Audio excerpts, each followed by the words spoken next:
Bonjour Isabelle, ma maison et nous, je suis heureux de vous accueillir. Chez vous, on peut dire ça, Serge. Aujourd'hui, on est dans une habitation du côté de Silly-Side. On va parler de rénovation, de travaux avec vous. On rappelle, vous êtes quand même bricoleur.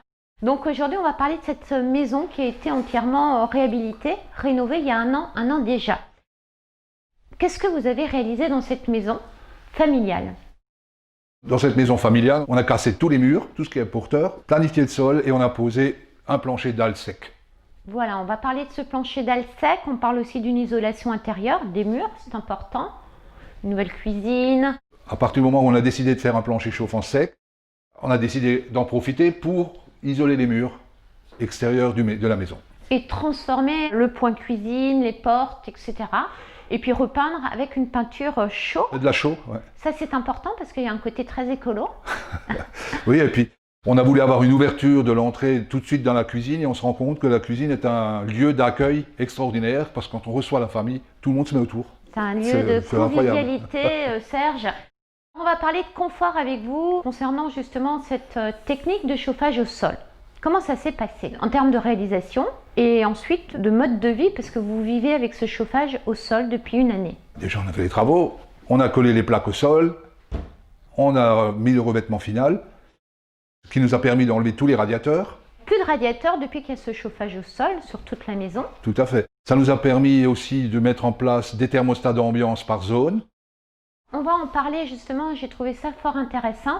On est par exemple sur un même niveau, il y a le côté cuisine, le côté séjour, salon, bibliothèque, on va dire un espace de combien de mètres carrés? 110 mètres carrés. 110 mètres carrés, vous avez voulu créer un espace dans l'espace, on va dire ça comme ça. Pourquoi des thermostats par zone sur cette surface?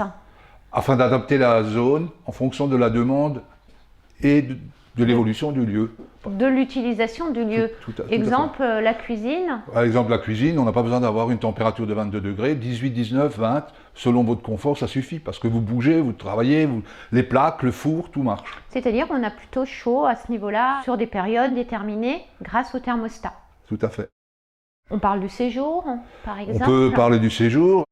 C'est pareil, quand vous êtes à table avec des amis ou vous-même, vous n'avez pas besoin d'avoir de hautes températures. Par contre, dès qu'on passe au salon, qu'on se pose, on est avec son épouse, on veut voir la télé, on aime bien avoir un confort un peu plus moelleux, on passera plus facilement à 22-23 degrés.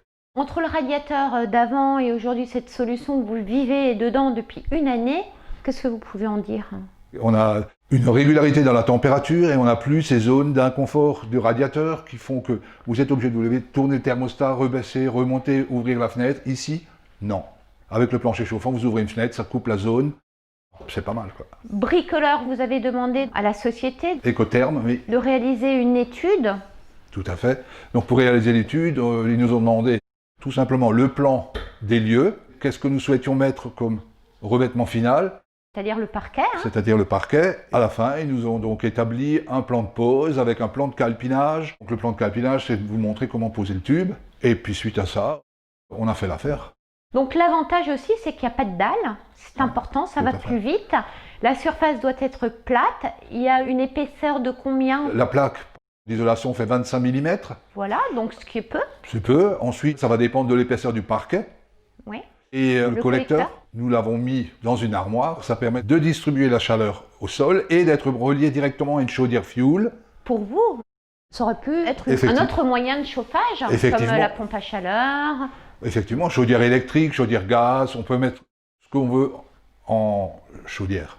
Vous avez réalisé tous les travaux? Oui. D'accord. Beaucoup de gens, en général, font appel aussi à un chauffagiste pour la partie du branchement? Alors, effectivement, la partie sol, nous l'avons fait nous, mais on a fait appel à un chauffagiste pour nous faire la liaison entre le collecteur et la chaudière. À un moment donné, il faut quand même savoir s'arrêter dans ces travaux. Une belle expérience? Très belle expérience. Vous conseillez ce concept? Tout à fait, je le recommande. Écotherme, le chauffage au sol à sec? Je vais juste revenir sur un dernier point, si vous me le permettez. Dites. Ce qui est très intéressant avec les thermostats d'intérieur que nous avons, c'est qu'on peut le gérer par téléphone ou le programmer de telle façon que lorsqu'on a des enfants, 6h30, 8h du matin, on chauffe la salle de bain et la cuisine. Le soir, 7h, 8h, on chauffe et on baisse. On peut très facilement le gérer. Un mode de vie actuel, une appli, un téléphone, on gère sa température, on vient, on a chaud à la maison. Nous, on se dit, À bientôt, merci de nous avoir ouvert les portes chez vous, parce qu'on a pris un peu de temps avec vous et on se dit à très vite. Merci Isabelle, ma maison est